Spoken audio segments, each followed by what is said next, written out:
মন্ত্রী হবে, কে এদেশের বড় বড় জায়গা কিন্তু নেতৃত্ব দিবে। এক একজনের স্বপ্ন এক এক রকম থাকে, কিন্তু এই ফুল মিয়া ভাইয়ের কি স্বপ্ন, তারা যে স্টাইলে মোটরসাইকেল ড্রাইভ করে, আমি ওই তাসমিনাকে দেখেছি তিনি কিন্তু মোটরসাইকেল ড্রাইভ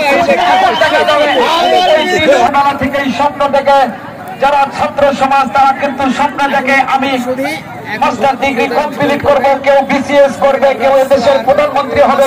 সেই স্বপ্নে কিন্তু তিনি রানী হয়েছেন। তিনি স্বপ্ন দেখেছেন যে আমি স্বপ্নের রানী হয়েছি, তিনি আসলে রানী থাকবেন কতক্ষণ নাকি তার ঘুম ভাঙলেই সেই স্বপ্নটা নষ্ট হয়ে যাবে। সেটা কিন্তু ঘুম ভাঙার আগেই তার যে কাঙ্ক্ষিত লক্ষ্য সেখানে যদি বুঝতে পারেন, প্রস্তুত আমি দেখতে পাচ্ছি তাসমিনা কিন্তু ওই তিন ভাইয়ের মায়ের উপর সওয়ার হয়েছেন। তার এলোমেলো চুল হালকা একটা গাডার দিয়ে মাঝখানে বেঁধে দিয়েছেন। মাথার উপরে যখন প্রতিযোগিতায় যাবে, ঘোড়া যখন ছুটবে, তার চুলগুলো এলোমেলো হয়ে ছাত্র যেটা বলতেছিলাম সেটা কিন্তু শুরু হয়ে গেল। ফুল মিয়া ভাইয়ের না তাসমিনা, তার কিন্তু এলোমেলো চুল কি একটা দৃশ্যটা কিন্তু মিডিয়ার ভাইরা তারা কিন্তু ধারণ করছে যে এই তাসমিনার যে কলা কৌশল, তার যে রণকৌশল, তার যে ঘটনার পরিচালনা, এবং তাসমিনা কিন্তু তার এলোমেলো চুল উড়িয়ে সামনে যাওয়ার চেষ্টা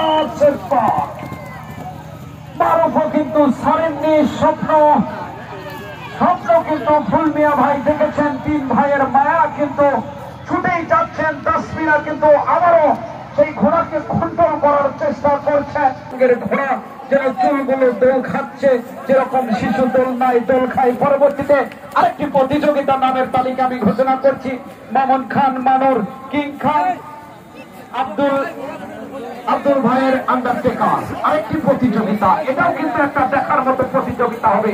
পরন্তু বিকালে আসলে বিনোদন যে মানুষের মনের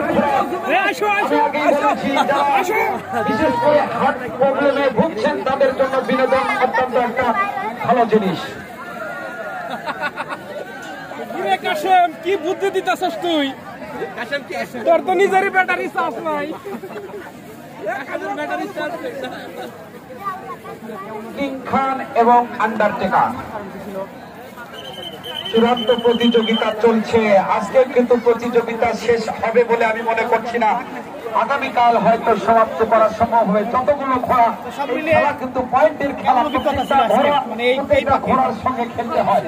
তিনটা গ্রুপ রয়েছে, ক গ্রুপ, খ গ্রুপ এবং গ গ্রুপে কিন্তু প্রতিযোগিতা হচ্ছে।